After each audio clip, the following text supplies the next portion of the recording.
1, 2, 3. Do it. Oh. Case on a deep drop, steps up in the pocket. He'll fire to the right side, caught by Diggs. Stay up! Oh, he got loose! Oh, my God! 30! No! 10! Touchdown! Are you kidding me? It's a Minneapolis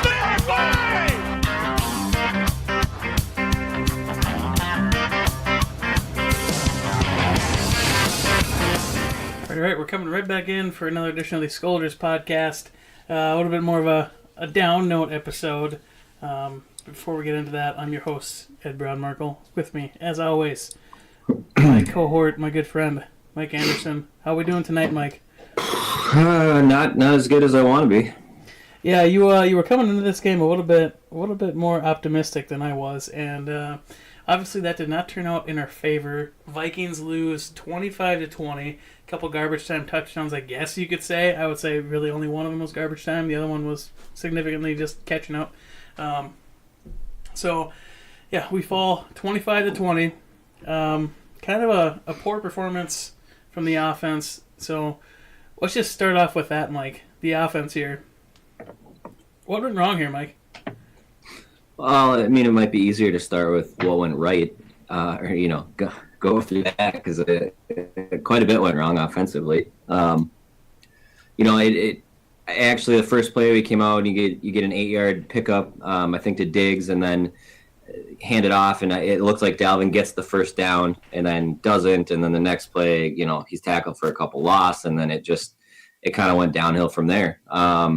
I think for me the biggest thing, the most glaring piece of this Bears game was Cousins did not look very good, and I know he had some pressure with Mac. He was a monster. He was as advertised, but I think, and I get it's probably controversial to some people, but I think that Cousins did have some clean pockets at times, and obviously he missed Stephon Diggs for what should have been a touchdown early in the game, which is something that might have changed the whole way the game was going.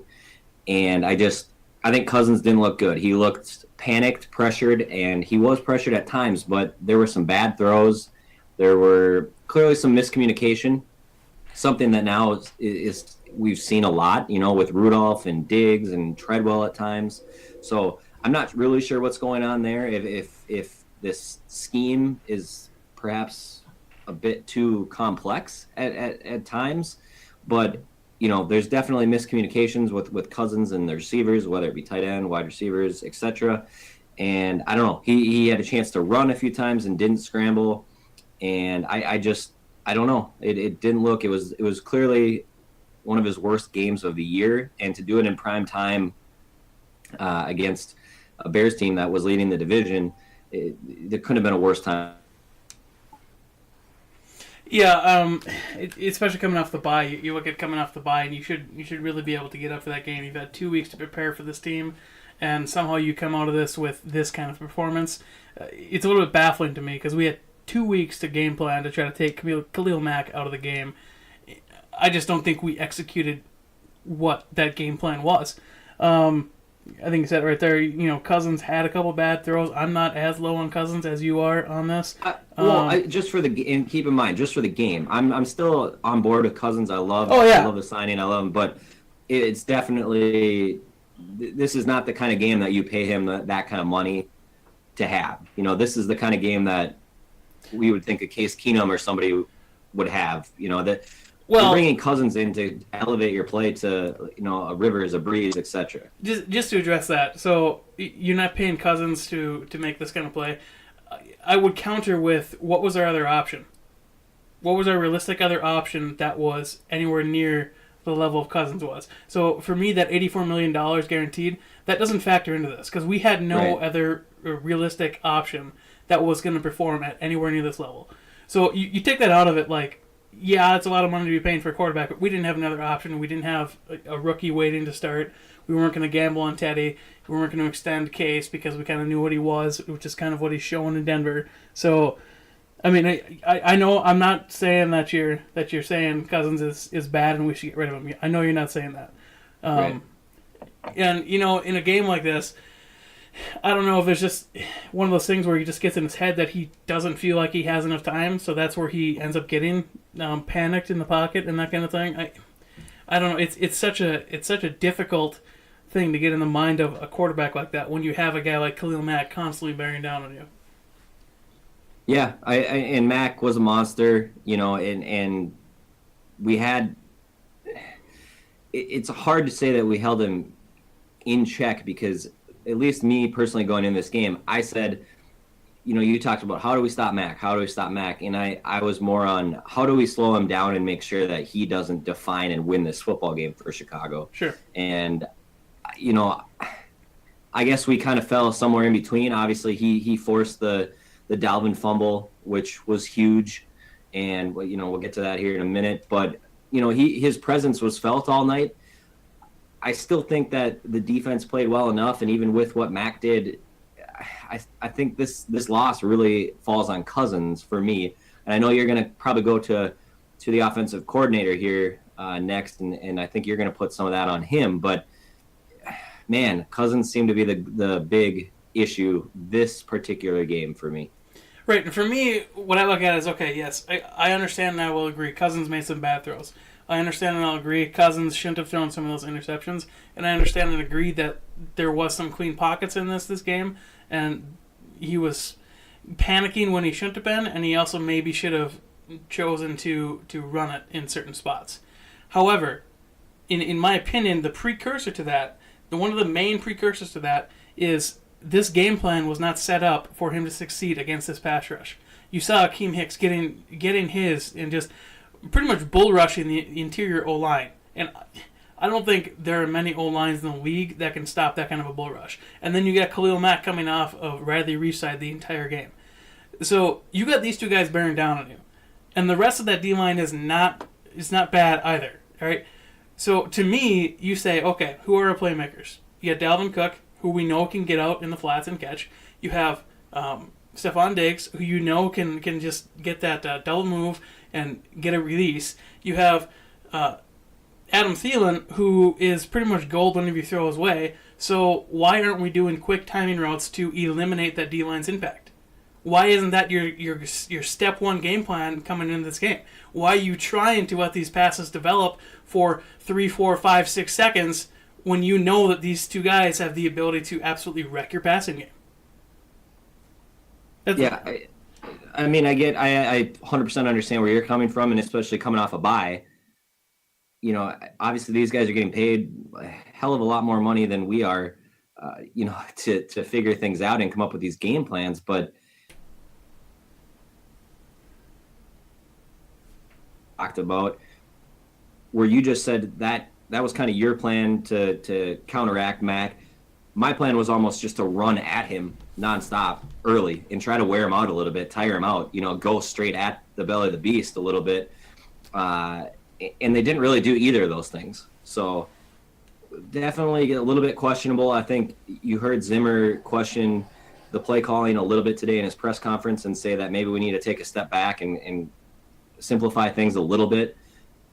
And I don't know, I'm not really sure what to expect. Obviously, we had some success putting up points and yardage against Green Bay week 2. You have their defense coming in that's even probably more banged up than they were at the time, and not a great defense. So we're going to have an excellent opportunity on Sunday to get this offense going, but it's critical. I think this defense has figured it out and is going to continue to keep us in football games.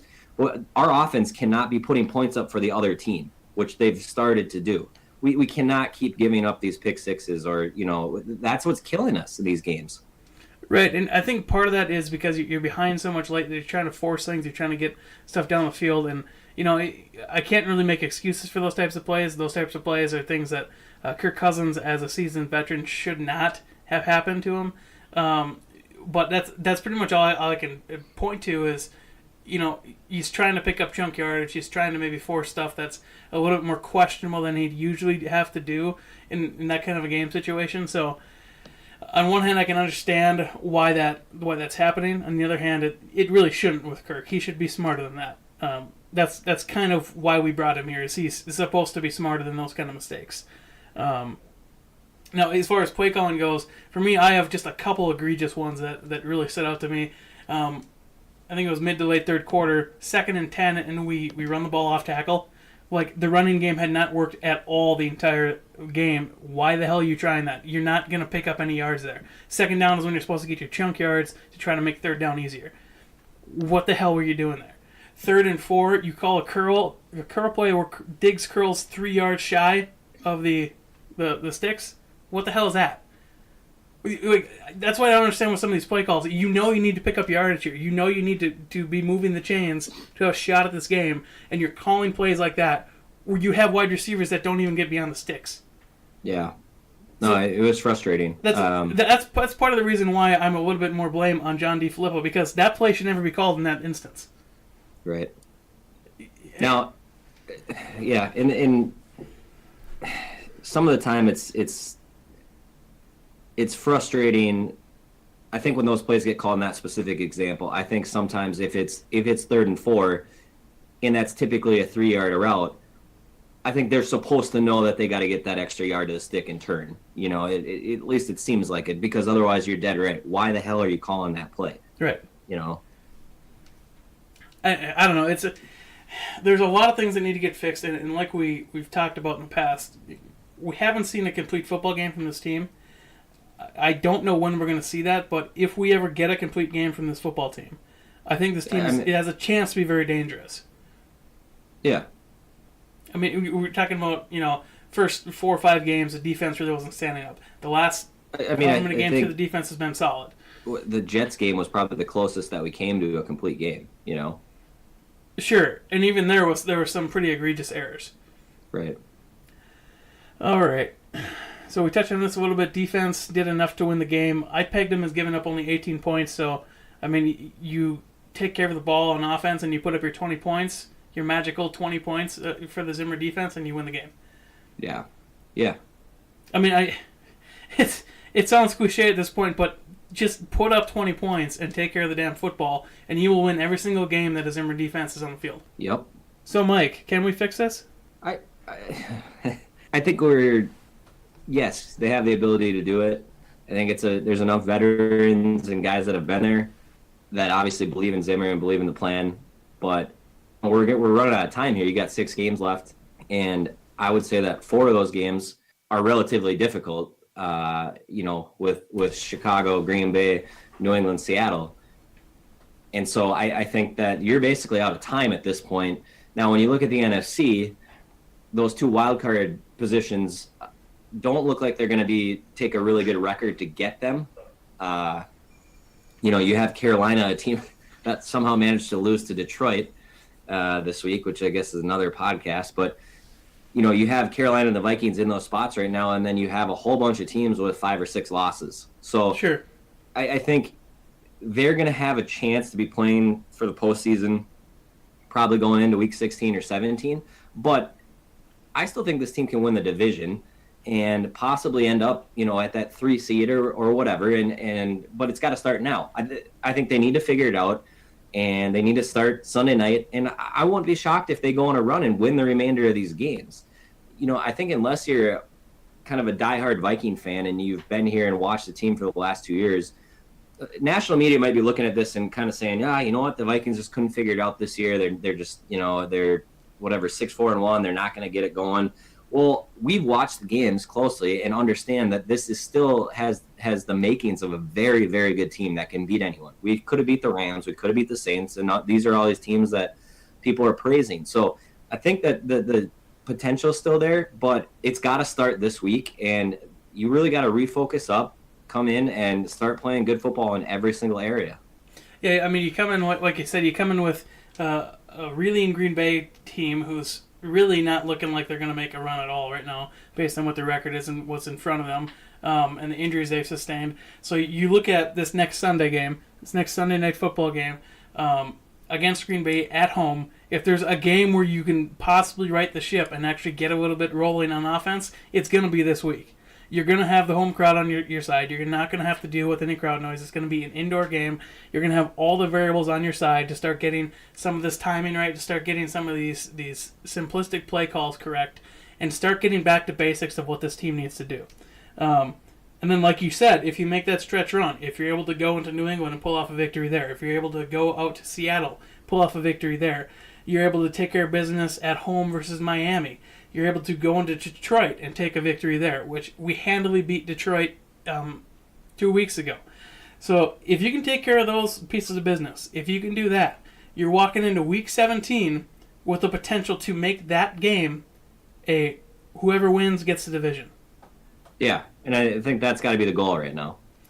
Right. If you win out and then maybe Chicago takes a loss, maybe even two, then you're sitting in a spot where that game is for the division, and maybe it's whoever wins that game hosts that game again. It's very well possible that could be the edge between a 3rd seed and a 6th seed. Yeah, and I when you look at Chicago, and I know we're getting ahead of ourselves a little bit. They've got the Rams yet. They have Green Bay, they have us. So I think have Detroit again because Detroit's shown they can stand up for a couple games. I also think that Thanksgiving game. I mean, you look at it. Chicago's playing a football game, 72 hours after they just played. So that Thanksgiving game, I'm not just going to give that to Chicago. So I think there's potential that the Vikings are going to be playing for the division Week 17. I'm still on board with that. I haven't jumped off of the ship. I'm not off on Cousins, not off on anything. It's just frustrating because I think had Cousins really just been on his game, if we had Green Bay Cousins, I think the Vikings win that football game, and we might have been the team that won by close to 10, 7 to 10 points. Right. And the concerning thing is just how bad he missed Diggs on that throw. And I know that was a 45-yard, 50-yard toss, but that wasn't even close. And some of these throws, it seems like the last couple of weeks are getting further and further away from Week 2 Cousins, where some of the throws we saw were just incredible. So I think it's a confidence thing. He's really got to bounce back, and luckily, Green Bay is not nearly the defense that Chicago is, so he should have a little bit more time to breathe. And let's hope he comes out and just continue to build. I think you saw that defense slowly get the ball rolling here, 3-4 weeks ago, and now they seem like they're playing at a high level. Now, we had some stupid penalties this week. That's another thing we didn't touch on. Really uncharacteristic. You had 3 basically late hit penalties. I thought the Wilson one, I'd love to hear what he said, because the referee was throwing the flag before he threw that towel back to him or whatever. Right. So I think that he said something to earn that flag. I'm not really sure what it was, but there was also a play early. That just looked weird. It looked like he was just, intense, jacked up that he made the play, and then they threw a flag on it. I'm not really sure. That one I don't know necessarily should have been. Yeah, there was another one there that could have been called that probably should have been if the referee would have seen it. The Stephon Diggs throwing the glove back. That was one that could have easily called as an unsportsmanlike conduct. Right. Yeah, and then, Harrison coming in and hitting the quarterback, that's just not a play he normally makes. And I think part of that sometimes is frustration. When you see those guys making those plays, you can tell they're frustrated, and Yep. it just, you can't do that. They have to be disciplined. They have to take those away. So I don't know. There was that. It just didn't come together, and off a bye, it's just frustrating. Yeah, I'll never understand why some of this stuff happens off a bye when you have 2 weeks to prepare and 2 weeks to settle into what you should be doing here. Like, I can't imagine that they were surprised by anything they saw.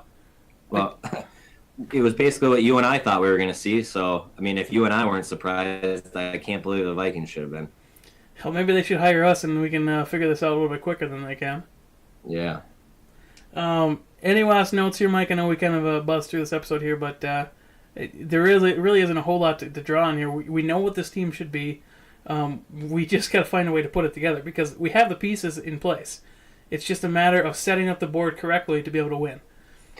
Yeah, I mean, I guess one thing that we didn't touch on for me would be Trubisky. We talked about him running the ball being an issue, and he was able to scramble. The Bears were actually able to run the ball somewhat successfully against us, which is a little concerning. But he picked up a couple of key third downs with his legs, and I think that's an issue. Mobile quarterbacks for us,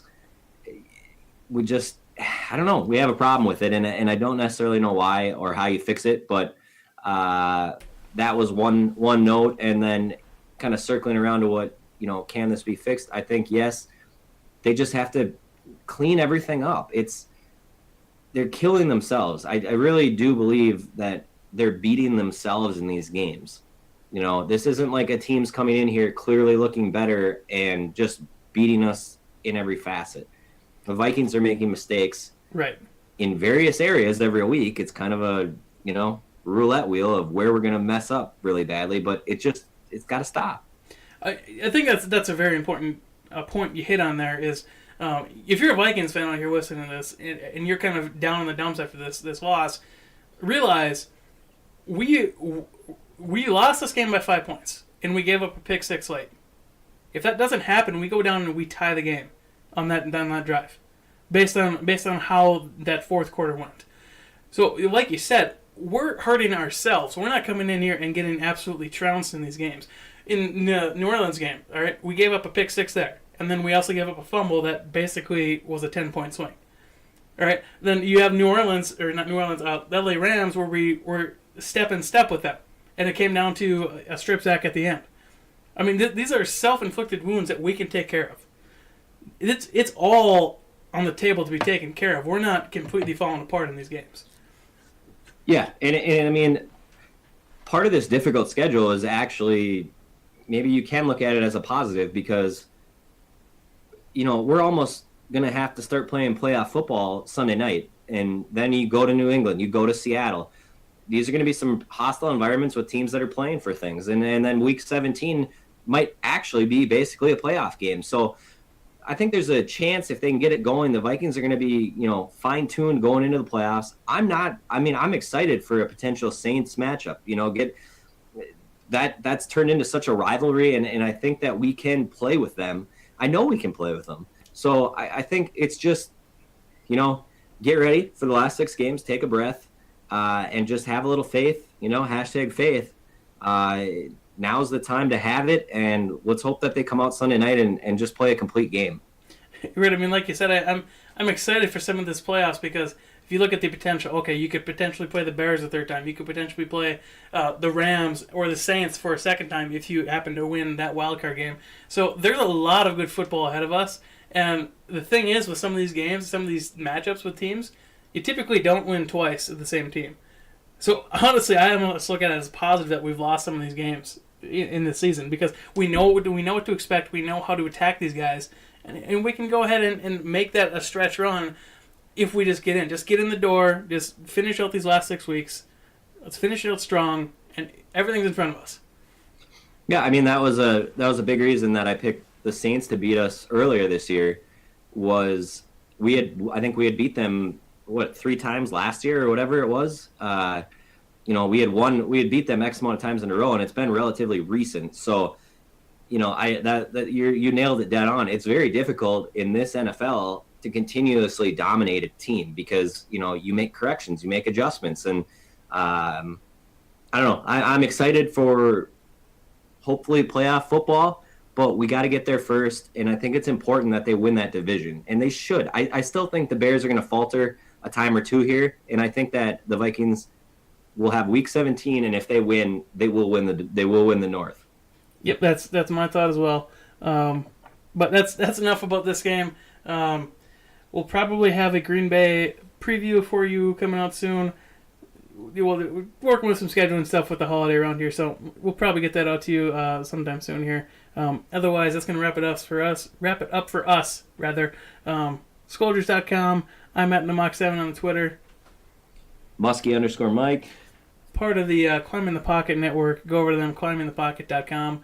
A lot of good stuff over there because we're also over there, and we're good stuff, right? So, going to do it for us. Let's just have some #faith, Mike. Let's just skol on and let's finish this thing up. Absolutely. Skol, Vikes. Skol.